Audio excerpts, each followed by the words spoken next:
Rosen in the morning. WRJN. This is going to be fun. I love this place. It's located in Genesee Depot. It's called Ten Chimneys. And if you've never heard of Ten Chimneys before, you're about to now.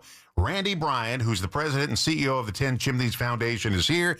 And the reason he's here, we're going to tell you about in just a moment. But first, hey, good morning, Randy. Thanks for joining us. Good morning, John. It's good to be here. Okay, now Ten Chimneys is located in Genesee Depot.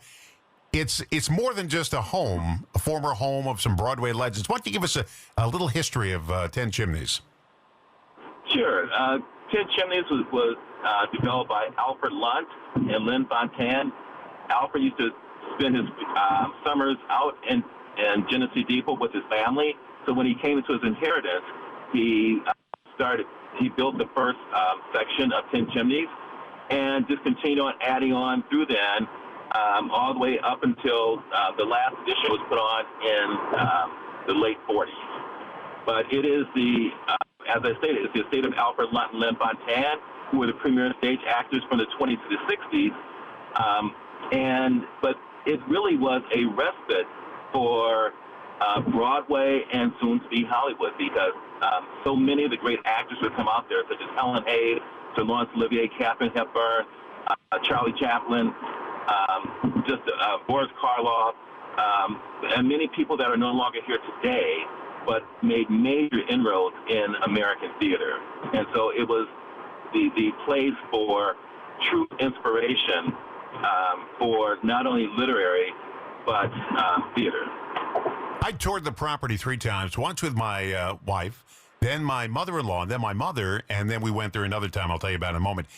And you get to stand in the rooms where, like, Helen Hayes and Orson Welles slept, and you get to sit in that room where they ate dinner. Wow. I mean, I'm a big Broadway fan and movie fan, and to be in the same spot where these people were. Now, Alfred Lunt, Lynn Fontanne, they were the toast of Broadway. They were in a lot of Broadway shows. They made some movies, but mainly Broadway was their big thing. Why did they come to Wisconsin, to get away from it all? Well, as I mentioned earlier, Alfred was born and raised in Wisconsin, and his family was here. This is where he truly loved coming to as a resident. He introduced Lynn, and Lynn totally fell in love. So when he bought the first 3 acres after receiving his inheritance, they had the vision of expanding on and creating this really amazing life for themselves out in Genesee Depot. So as their careers advanced, they continued to advance Ten Chimneys and building additional portions on it. And they really had envisioned this really beautiful country estate. Lynn bought into it coming from England, and it really became just this place where not only they loved to come, and they actually put in their contract that they would spend every summer out in Genesee Depot, and as they would bring their friends, they fell in love with it. So Carol Channing and many of the other Broadway luminaries, they would come out and literally spend a long time. But you got to remember that back then, it was not easy to get out to Genesee Depot. That's way out in the country. So, today we could drive out there in 35 minutes from Milwaukee, but it took you all day in traveling, and if you're depending upon what part of the country you're coming from, it was a couple of days. Yeah, you had to you took a train to Milwaukee, then you took a pack mule out to Genesee Depot. Not quite like that. You get out there. Yeah. Okay, now you can tour Ten Chimneys. They have docents out there that will give a tour, and it's really nice. They have a nice gift shop there. It's really nice, but what my wife did for me once, she knows I am a super fan of movies and Turner Classic Movies, and when Turner Classic Movies first came on the air, they only had one host, and he was there for years. It was Robert Osborne. He was the star of Turner Classic Movies, and you guys brought him in for a meet and greet, a Q&A, and my wife said, I got to get my husband out here. That's his hero, Robert Osborne. So she bought me the meet and greet, and I got to talk to Robert Osborne, ask him some questions, and he couldn't have been nicer. I think he was signing a book at the time. And you do that from time to time. You'll bring in big celebrities or artists, and people can buy the meet and greets to get out there because it's a foundation. It's mainly a donation you're making to get in there. And you do that from time to time. Now, how can people check on this? On your website? So we do it every year. You can definitely go to our website during, and it's several times a year, but you definitely have the opportunity during July when we have the Lunt Fontanne Fellowship, and we have what's called the Conversation Series, which is you're able to attend the conversations with, whether it's a master teacher or someone from Broadway or from someone famous within the arts. I interview them, and then you have the opportunity to ask them questions. That's during the Lunt Fontanne Fellowship Week. And then also during that week, we have the concluding presentation where you're able to see what the actors have been working on with the master teacher. And the master teacher is typically someone that is iconic, someone that these actors who have a minimum of 20 years of acting experience is really going to appreciate and feel like they're going to be able to gain something from them. So once again, Ten Chimneys is about excellence. It's about experience. And so we really try to bring in the top, just like Alfred and Lynn were considered to be not only theater royalty, but really the top of their game. They continue to perfect their craft, and that's what we do at Ten Chimneys. Randy Bryant joining us. He is the president and CEO of Ten Chimneys, the Ten Chimneys Foundation in Genesee Depot. We talked about Ten Chimneys a few moments ago. Now we're going to talk about the reason that Randy is schlepping all the way to New York. It's because there's a new documentary opening up about the Lunt Fontaines, and it's opening up. They just debuted it at the Lunt Fontanne Theater on Broadway. Actually, there's only one theater that's actually on Broadway. The rest are on side streets, avenues. It's an honor to have a theater named after you because there are a limited number of Broadway theaters. And the Lunt Fontanne Theater is a huge theater. And many big Broadway hits have played there over the years. But now the biggest of all, the documentary premiered. Why don't you tell us about that? Sure. And, it was so fitting and proper for it to premiere at the Lunt Fontanne Theater. Again, one of the largest theaters on Broadway, but the one that bears their name, which honors the fact that they were theater royalty. But the documentary is called This Place Matters, Ten Chimneys. And the name comes from the fact that when Alfred died in 1977, Lynn died in 83, and when after they died, Alfred's brother-in-law, George Buckby, he took care of the estate, and then the family, when he died, they put it up for sale. And it came very close to being lost. All these great treasures, everything that was purchased by Lynn and Alfred, everything that was created by the set designers and all that worked out there, it came so close to being lost. Thank God that Dr. Joseph Gart, who was a restaurateur from Madison, he saw the importance, and so he purchased Ten Chimneys and then sold it to the foundation. Once the foundation purchased, they had a think tank, and they came up with the concept of Ten Chimneys. And so we're so fortunate that it was saved. So that's why the title, This Place Matters. But it really is the story of Alfred and Lynn. Most people do not know them because even though they worked all over the country, they only did one major picture, which was The Guardsman. So many people today would not remember them. And so Ten Chimneys, This Place Matters, Ten Chimneys really gives their story. It shows what their importance is to American theater, how they perfected not only what we see as acting today, but those people that they mentored throughout. And so Ten Chimneys carries on that whole legacy with the programs that we have in place today. The Lunt Fontanne Fellowship Program being the preeminent program for actors with a minimum of 20 years of acting experience. All the workshops that we do of new plays in honor of the Lunts, because the Lunts they did mostly new work. And they created their work. They brought together directors, playwrights, actors, and they created work. So, again, the documentary honors them, but also tells the story of Ten Chimneys and what's going on today. and its reverence to not only the past but also to the future. So by this documentary being out, it really illuminates the future of Ten Chimneys. So how can we get a chance to see it? Is it going to be streamed? Is it going to play at theaters across the country? How do we get a chance to see it?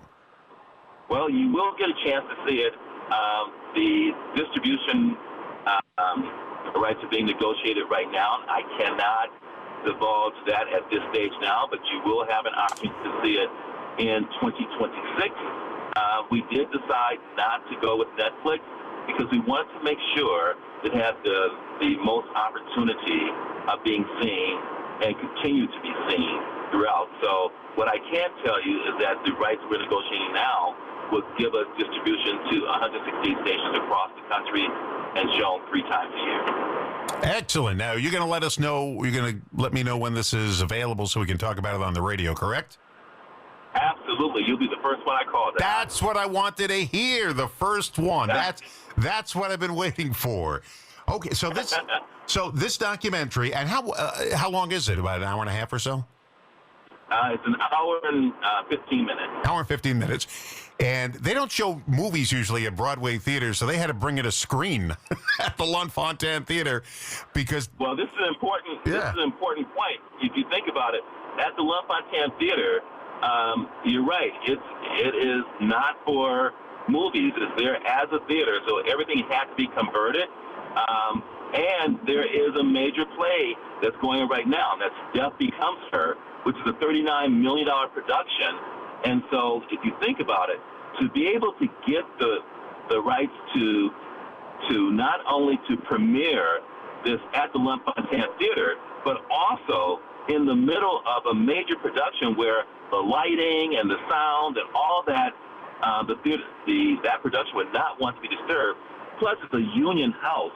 It was a major feat, and that's why I say the gods of Lynn and Alfred were really shining upon us because while it wasn't the easiest thing to do, but we got it done. And many people said, you'll never get it. When I said, I'm going to go after Lunt Fontanne, they said, you'll never get it. And my position was just watch it. You know, I was looking up some of the shows that have played at the Lunt Fontanne Theater, and most recently you said Death Becomes Her, Sweeney Todd, just before that, yep. Tina, which was the Tina Turner musical played there in 2019. The Sound of Music, Beauty and the Beast. I mean, the list goes on and on. The legendary Lunt Fontanne Theater. Now, these are very old theaters, and it is such an honor. And they, from time to time, they'll take a theater, and they'll name it after somebody who donated their life to Broadway, whether it be a writer or, like the Richard Rodgers Theater. They have the August Wilson Theater. But it's such an honor, and the Lunt Fontanne Theater will live forever because these theaters go, I mean, they're like, they'll go on forever. They just keep bringing musicals in there, and they keep selling out. It's very difficult to get a seat to some of these musicals because I follow them, and they're sold out like to 100% capacity every week. And that's what every night. Yeah, every night the Lunt Fontanne Theater is sold out, 1,500 seats every night. And it's important to mention that you said they're old theaters. It's not old. They are historic theaters. They're historic. Legacy theaters. And Alfred and Lynn, the Lunt Fontanne Theater was named after them in 1958 in honor of their legacy. So it's a really important distinction in terms of being a historic theater, a legacy theater that is protected. It is protected by historic preservation commissions. So it's truly a great honor to be there at the Lunt Fontanne. And by the way, the documentary got some real heavyweights to appear in there. Alan Alda, Jason Alexander, who will always be George Costanza to me, but he won a Tony Award on Broadway. I think Jerome Robbins Broadway. I mean, Jason Alexander, we think of him as Seinfeld, but he's been in a lot of Broadway plays and musicals. Carol Channing, another one. Tyne Daly. We remember her from Cagney and Lacey. I saw her on Broadway at the St. James Theater in Gypsy years ago. Yeah. Let's see. Coleman Domingo, Olympia Dukakis, Barry Edelstein, Joel Gray. Got to interview him on the radio once. And he was in a movie, but I said to him, I was backstage when you were in George M. at the Palace Theater. My father was checking some plumbing at the theater. And I said, I saw you running back and forth. He didn't seem to care, but, it was big to me. Let's see here. Well, Go ahead. but I was just going to interrupt you because, you're going over some names. It's great to talk about those names and legacy names, but there's also people that are still living today that are doing great work, and young people. For example, Coleman Domingo, who was in Selma, he was in The Butler, he's done many, many great movies, but also many great places in Scottsboro Boys. Along with that, you have Sharon Lawrence, who is an amazing actress, and she's in many, many movies as well as plays. But I love the fact that at the premiere, you had Tyne Daly, you had Alfred Molina, you had David Hyde Pierce, who you remember from Cheers. Frasier. Yeah, Frasier. Cheers. Yeah, Frasier. Yeah. And then you had Steve McKinley Henderson, who was just an outstanding actor. Not only has he done the August Wilson trilogies, but he's he's doing a series right now on Netflix with Ted Danson. I think I forgot the name of it. But there's my point is that all these actors were there, along with the greats of Broadway. And so this premiere was so important that you had the theater owners that were there. You had Schubert there. You had directors, playwrights, agents. It was just really a wonderful, energized event, and it was something that we'll be proud of for many, I would say, even for the full century. It was really that powerful. That's a testament to Alfred, Lunt, and Lynn Fontanne because, look who they brought out to the premiere of their documentary. That's really, that's Broadway's legends and the legends that are currently here right now, too. Okay, I know you're standing in the middle of the freeway, dodging traffic. I don't. Cars are going all over, looking not to hit you. So I know you're going back to New York soon, and I want you to have a safe trip. And as soon as you find out who's releasing the documentary and to where, you let me know first. We'll get it on the radio. And if anybody missed any of our conversation with Randy Bryant, who's the president, CEO of Ten Chimneys Foundation, you can hear the podcast. We'll probably have it on late tonight or early tomorrow morning at WRJN.com and wherever you get your podcasts. And also check out Ten Chimneys online because you got to take a tour of this place. The Dosons give a great tour of Ten Chimneys. There's a lot of walking, but it's a big estate. That's what you get when you get a big estate. Hey, Randy, be careful driving, and we'll talk to you soon. Thanks for sharing some time with us this morning. I do appreciate it, my friend.